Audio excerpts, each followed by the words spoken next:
In a small town called Chiang Mai, in a country far away called Thailand, there is an umbrella street. I wonder how many of you have seen an umbrella street. Do you know what one looks like?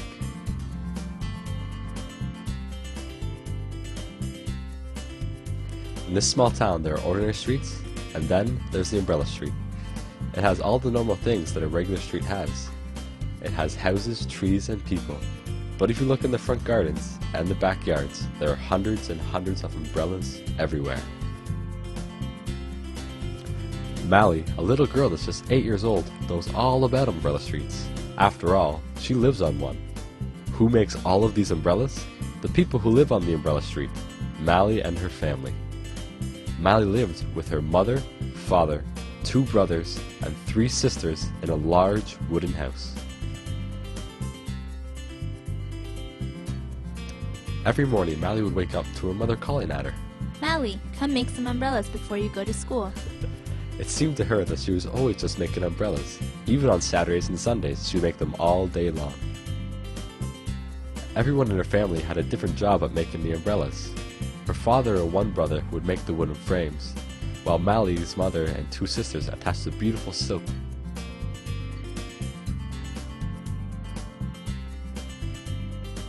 Then Mally's big brother and sister would paint amazing and beautiful flowers on them. They would paint these flowers with fancy paintbrushes.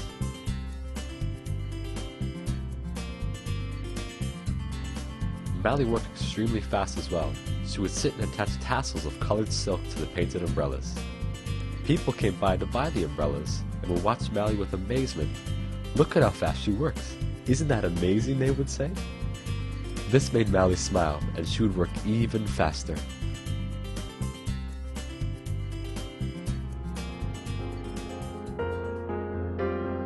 One day, Mally wasn't able to work very well. Her hands just wouldn't do what she wanted them to do. The tassels wouldn't stick in the right places, and she kept dropping them on the floor. Mally, what's the matter? Asked her mother. I wish you would be more careful. Instead of getting better though, it only got worse.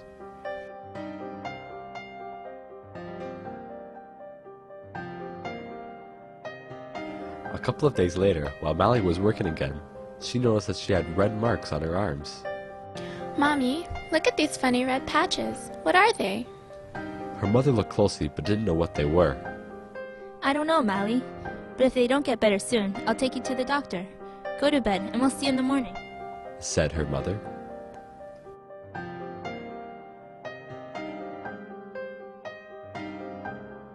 A few weeks later, while Mally was working again, she noticed the red marks were all over her hands and arms. Mally became scared and ran to tell her mother, who was very worried. So together, they went to see the doctor. When they arrived, Mally's mother told the doctor when the marks appeared and how Mally couldn't control her hands very well. He turned to Mally. He started to ask her a lot of questions, but assured her that she wouldn't be hurt, that they were going to make her better. "Mally," said the doctor, "let's play a game. I'll touch different spots on your arms and legs with this cotton ball, and you have to point to where I touch you. But your eyes have to be closed. Remember, no peeking now." The doctor was able to find out what Mally had because of this game. "Mally," the doctor explained, "people who have your sickness, which is called leprosy, don't have any feeling in some part of their bodies, but we can make you better with medicine."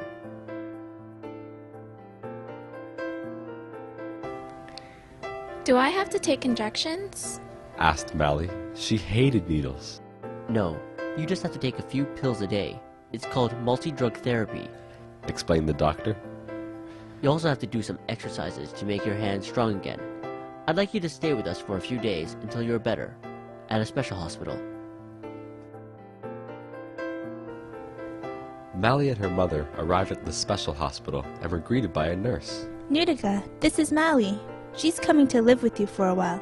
Can you introduce Mally to the other children and to her house mother? Then show her around? Said the nurse. Sure, said Nutica. Mally hugged her mother and ran off with Nutica.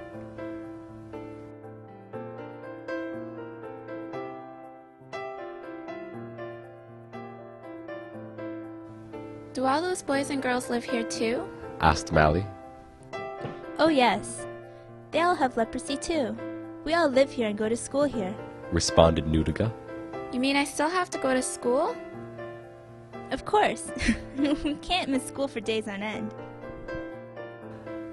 Every morning the nurse would take the children to do their exercises. She would have them play a simple game where you had to move your fingers in and out. Some people had to exercise their feet instead of their hands though. What they did was try to balance on a board with a rocker under it.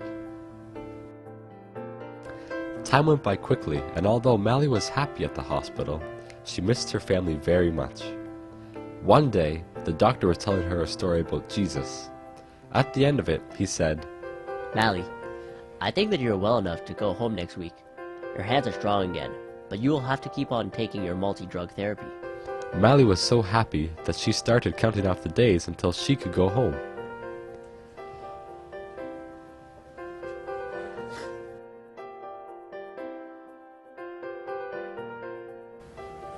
Lift your wrist, I'm going home. Straighten your fingers, I'm going home. With 2 days left, Mally found it hard to do work in school because she was so excited, Mally, please do your math more carefully. said the teacher. Mally nodded and did her math again with a huge smile on her face. She was going home soon.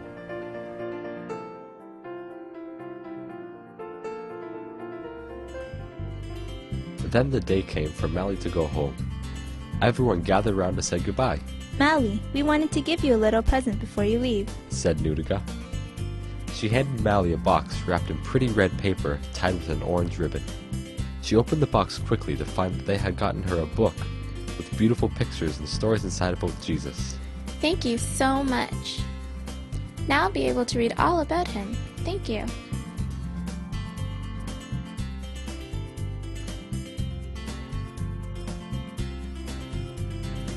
Mally saw her mother and ran right into her arms, Goodbye. I'll come back to see all of you soon. called Mally, as her and her mother headed back towards the umbrella street.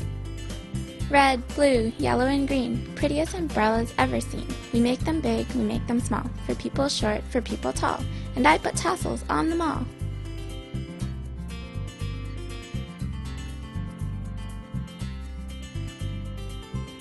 When Mally got home, she was so happy to see her brothers and sisters again. She told them all about her time at the hospital and how well they cared for her. Although she missed her new friends, she was still very happy to be at home on the umbrella street.